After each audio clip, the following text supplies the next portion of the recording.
The story of how an Indiana family went from a mundane life of sports cars and the delivery business to joining ISIS, and to see their son here, the face of ISIS propaganda against America, is one of mystery, compassion, and animal savagery that stretches belief. So get ready, for the fighting has just begun.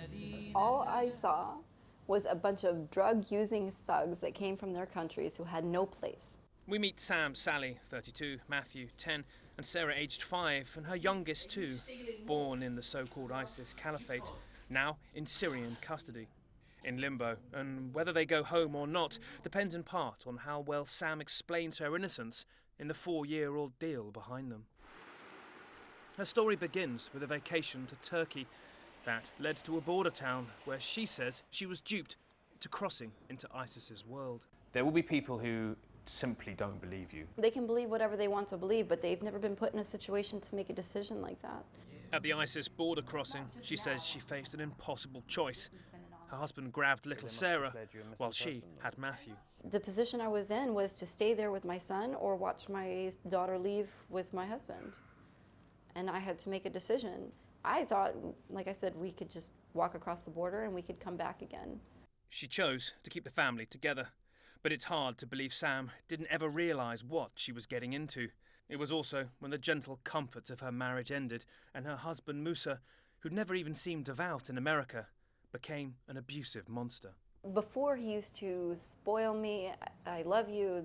We were very much in love. The romance never left. As soon as we came here, it was completely different. Everything was completely different. I was a dog. I didn't have a choice. It was extremely violent. Musa travelled a lot to fight. He beat Sam at home, but still had 2 more children with her in Raqqa.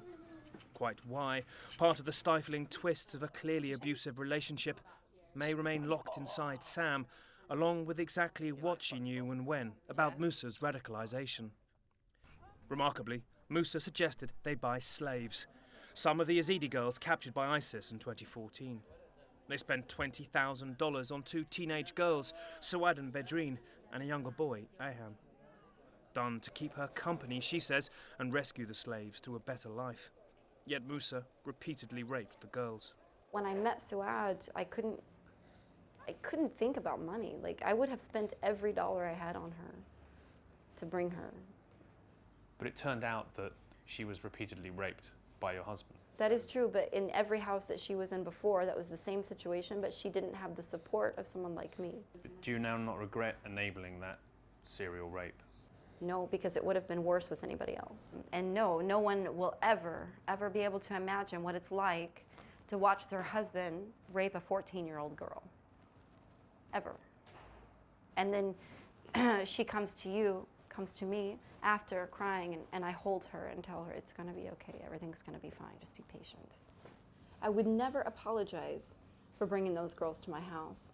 We knew that if we were just patient, we would stick through it together.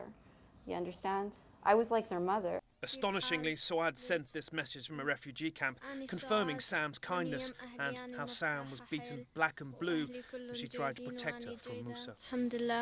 I'm doing well with my family, she says, and I want to see you even just once more. Let me know what I can do to get you out. Yet the terror did not stop there. Matthew, born in Texas of Sam's first marriage to an American soldier, was a prized cast member for an ISIS film shoot. How did Matthew come to be in that video? I recognise him from it. It was not by choice. I ended up with 2 broken ribs over that video. I fought. What do you remember of that day, Matthew? It was hard. I didn't want to do it. He would hit me, he would stress me.